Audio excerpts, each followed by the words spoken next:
Everyone, today's Tuesday, April 19th, 2022. Time is 1:31 p.m. Special meeting agenda. Meeting with our auditor, Dina Darrow, and Keith Taylor as well. Attending Commissioners Duncan Brooks and Filios. Any changes to the agenda? None. Okay, one only business item. It's a review of the fiscal year 21 comprehensive annual financial report, known as the CAFR, with Kootenai County Finance. I already mentioned Dina Darrow and Keith Taylor. Go right ahead, folks. I will kick us off. Thank you, Commissioners, for giving us a time slot to go through this very important report. So this is the culmination of our financial year 2021. This has also been audited. This report includes audited materials as well as non-audited materials. A lot of good information in here for the purposes of answering questions of constituents. You can direct them to certain places in the CAFR. We've provided two pieces of paper. The first one, Keith is going to adopt a Q&A format today to walk through the CAFR rather than going through a list. Thank you. We did retain the list on the second page because if you do get a question from a constituent, this gives you a roadmap of where to direct them to find answers. Cool. So without further ado, I'm handing it off to Keith. So I think the best way to go through the CAFR is kind of in an FAQ format. Again, this in no way is this comprehensive, but I just wanted to give you kind of a flavor of what's in each section to that allows you to better answer questions or answer your own questions as they might come up.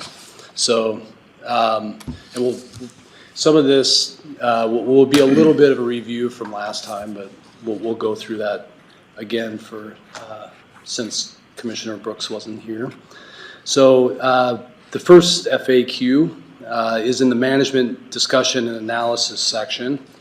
And the question is, where can I find the most important financial events that occurred during the year? And a perfect place to go for that, again, is the management discussion analysis, which we shorten in accounting speak to MD&A on page 14. So I'll give you a second to get to page 14. Okay. So right away, the MD&A goes into all the financial highlights of the county, anywhere from what happened with fund balance. It grew by $4.1 million, the budget for fund balance grew by $4.1 million. No outstanding debt again in 2021. There's just a lot of different facts and figures I'll let you go through in terms of the key financial highlights for the year, but MD&A is a great place to find that type of information. And it's always present.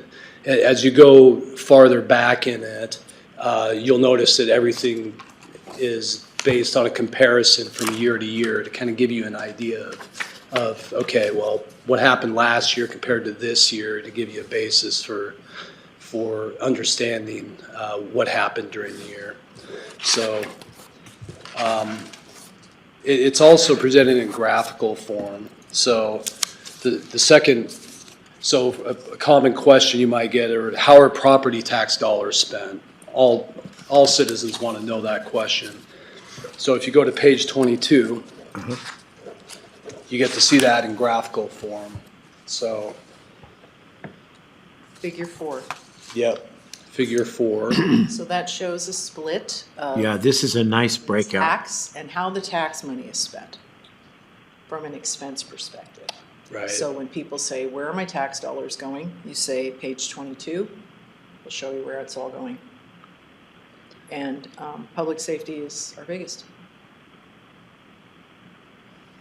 No surprise there. Right. Yep. So again, in terms of analysis, there's no better place to go to in order to figure out what happened during any fiscal year. And it would be the same for, if you want to understand something for any years, you could go back to the you can go back to the county's website, and we have this stuff dating back to, I don't know, early 2000s, maybe Right. even the late 90s. Yeah. So The MD&A section is going to give you a high-level executive version of the high points, the low points, what the plans are for the future, and a few pretty easy-to-understand graphs. And I noticed on the next page, 23, you've got solid waste Oh, yeah, by its lonesome. yeah, Nice. yeah. So we report solid waste, of course, differently as Right. an enterprise fund, so it gets its own special treatment in the CAFR as well. correct. Is it fair to say, if people ask, that basically solid waste is functioning virtually as an independent business? It is an independent Yeah. business. It is an independent Yes. business. And then that's actually the way we treat it as, from an accounting standpoint too. We account for it like you would even a for-profit business. So, Yeah, we even present the financial statements differently. Government accounting is a current assets focus, so there's not a lot of long-term in there. correct. But the business way that we produce statements for the solid waste is just like any other operating company with short-term, long-term assets and the full accrual accounting. Yeah, So that's the way it's treated as accounting, but still by Idaho statute, it is still a not-for-profit. Sure. correct. Mhm. Yeah, So I absolutely. just want to clarify that, because a lot of Absolutely. people get that confused. Even though it's an enterprise fund, it's the But yeah, way they're not it's for profit. treated. Yes, Mhm. so they don't actually charge you more than it costs to do the service plus post-closure is what you guys are talking about, the future. Right, Right. Isn't right. in government accounting, so you have to use this and nothing. Right. Yep. Mhm. Yep, correct. Which is actually a perfect segue into really the meat and potatoes of what a the heart of the financial statements are in the next section, Okay? underneath what we call the basic financial statements. And it really does include, at least from an actual standpoint, it includes every transaction we make all year. So if you want to know which statement includes the county's long-term assets, liabilities, similar to a for-profit company, you would go to page 30 and look at the statement of net position. This is the only statement that really reports those long-term transactions, such as capital assets, which, I think there's a total of about $90 million of capital assets. And again, that's book value. That means depreciation's been taken out of those assets. Long-term liabilities include compensated absences of a little over $6 million,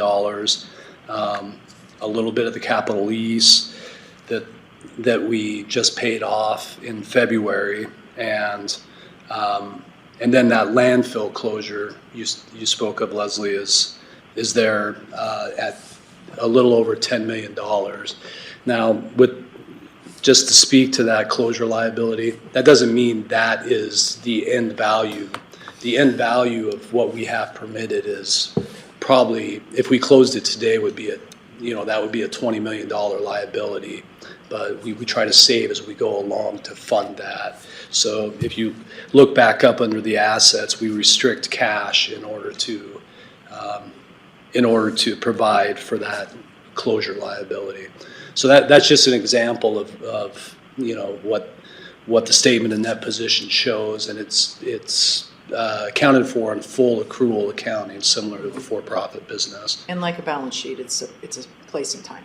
Yep, those are It's just a point in time. So on 9/30, this is the balance sheet, basically. right. So, another thing the basic financial statements would answer is which statement breaks out the county's fund balance. If you turn the page, a couple pages to page 33, that's a really good snapshot of the county's current fund balances. They're at the bottom. So in total, it's a $58 million balance, and the biggest portion of that is the unassigned fund balance, which is at $27 million, which could be appropriated by the board for But that's your cash use in reserve. future years.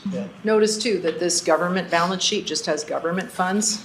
The first all comprehensive one that we looked at also includes solid waste, and it includes our two component units, KCMS and the fair.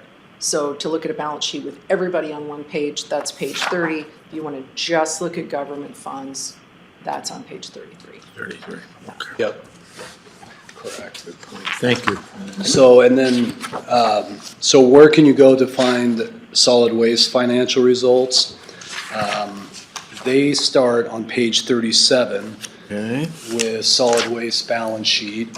And you'll notice right next to that is health insurance. So, both of these are, so, yeah, I mean, and what's nice about this is it provides it in comparative form. So you get to, you're able to compare solid waste results between years.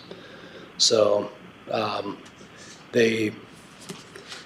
if you look at page 38, you'll notice that their change in net position was about $3.5 million this year. Much of that was due to quite a few unfinished. I know they had quite a few projects budgeted that they didn't get to last year. But the other one is just the amount of waste that solid waste incurred last year was, I want to It's a new say record. it was 10% above what they projected year over year, and that's what drives the operating revenues above. So, and then in terms of understanding changes in cash for solid waste, the next page, 39, would tell you that answer. So they added $6.1 million to their cash balances. And again, that's the piece that was really driven by unfinished projects. So a lot of that will be spent this year. I believe will be spent this year. I don't think so. You don't think? The one building came in way too high, so they're not gonna oh, yeah, that's do that right. too. So they'll have some more capital rollover. Okay. Yeah. Well, and any net position they can build up, again, that helps go towards funding that Post-closure. post-closure Yeah. cost, and, as everything else rises in cost, Yeah. it's good to have that reserve. So when they project or show cash on hand, clearly they're planning, Oh. right? They're because they're anticipating landfill closures, new openings. So they basically they're basically quantifying the planning function is what they're doing. Sure, and they have huge costs for capital equipment. It's a very heavy Right. type of industry, and just So maintaining we those do it through cells. fund balance when we do it. But they do it, Well, they do it through they fund do it fund balance too. balance too, actually. We balance their budget with fund balance, with their Okay. fund balance. It's like their operating reserves, pretty much. Okay. Yeah.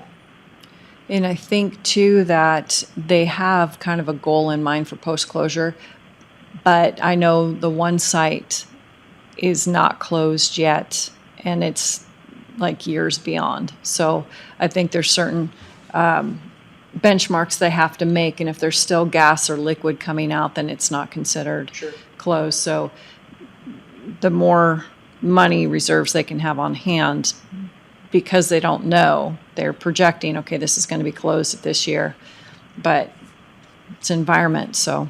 Right, and just the waste stream. I mean, if they see larger volumes of waste coming in, they're gonna fill their landfill up quicker. Right.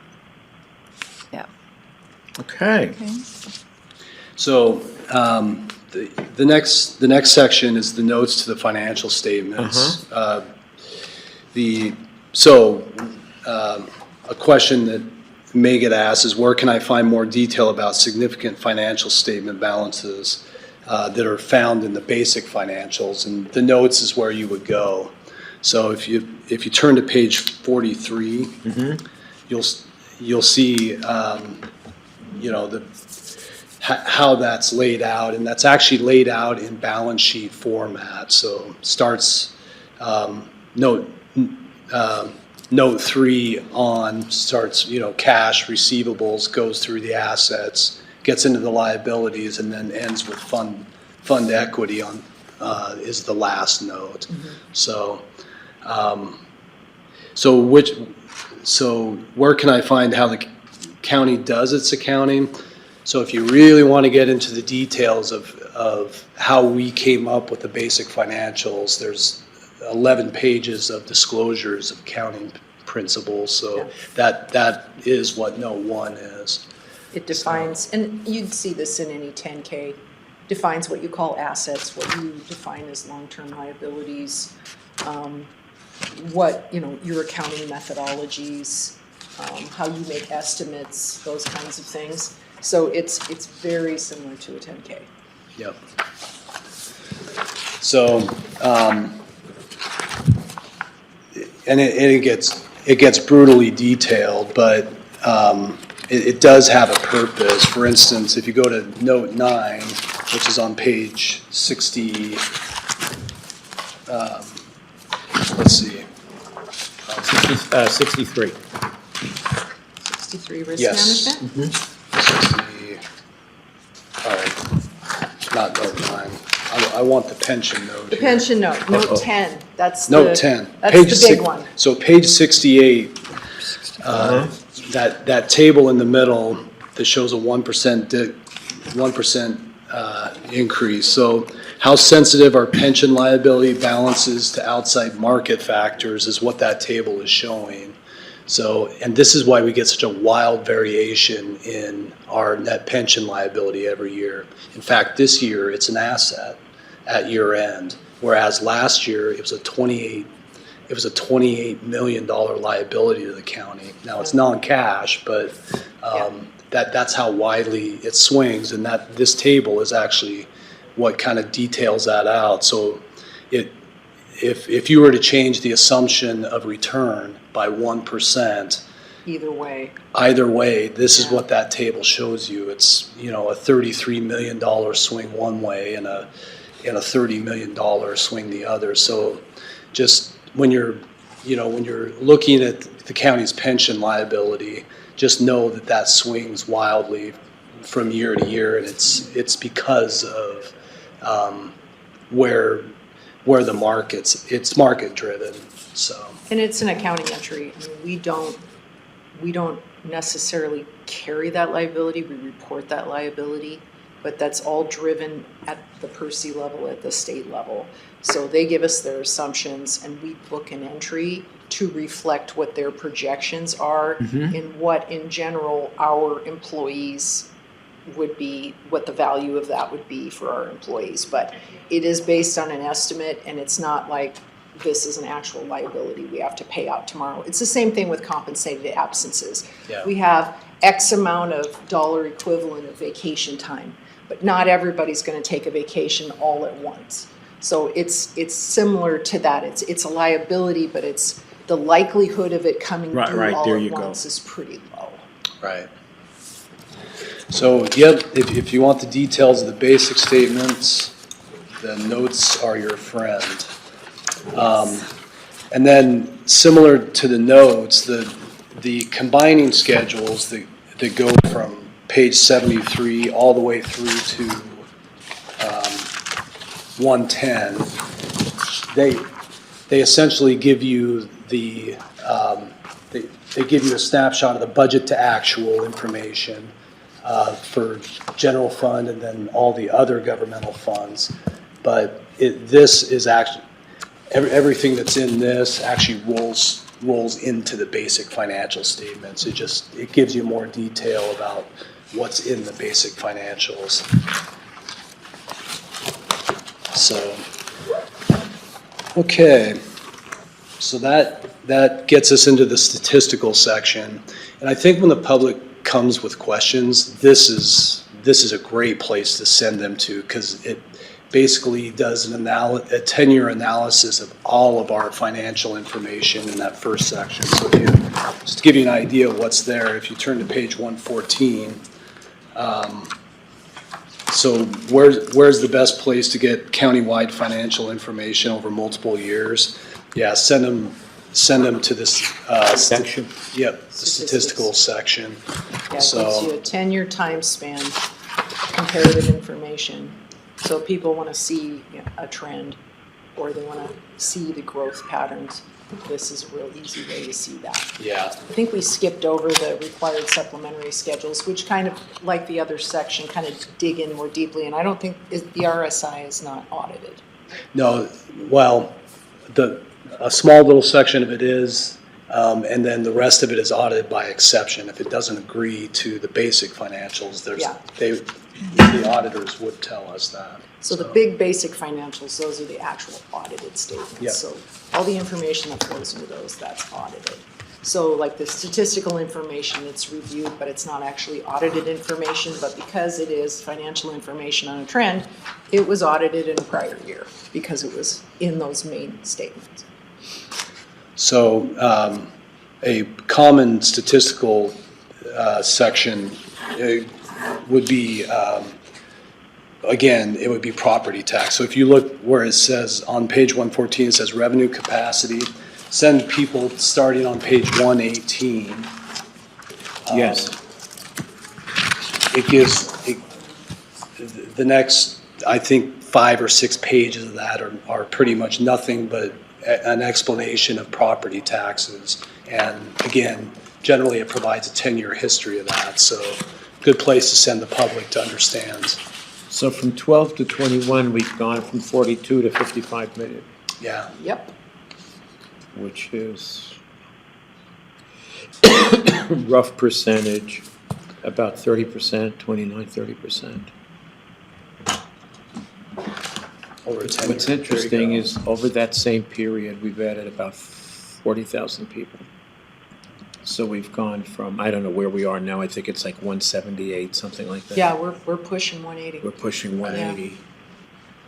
It's kind of interesting when you compare the tax increase to the population increase. Right. Well, and then, alternatively, what our levy rate, if you look on page 123, Uh-huh. and so the county is the first list, and if you see what's happened to our overall levy rate, and again, this is per $1,000 of value. Down. Yeah, it's gone from $3.48 per thousand down to $1.99.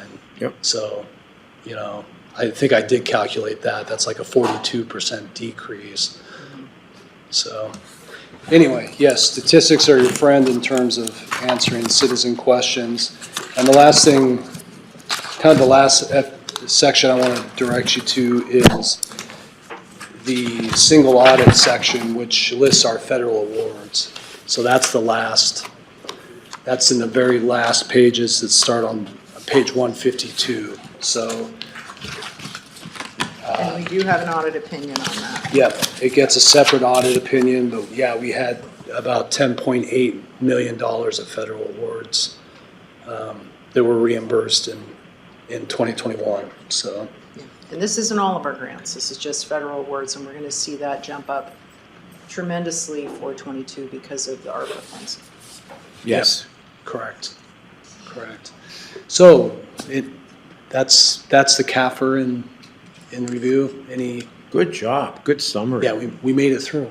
That's We great. made it through With 5 minutes to spare, a Okay. bathroom break, Yeah. so. Any questions? Nope. Jonathan? No? Well, if you think of anything, just reach out. Thank you. Well, thank you. I guess there's no public comment, so then we're at 1:55. This section is adjourned. Thank you, Dina. Thank you, Keith.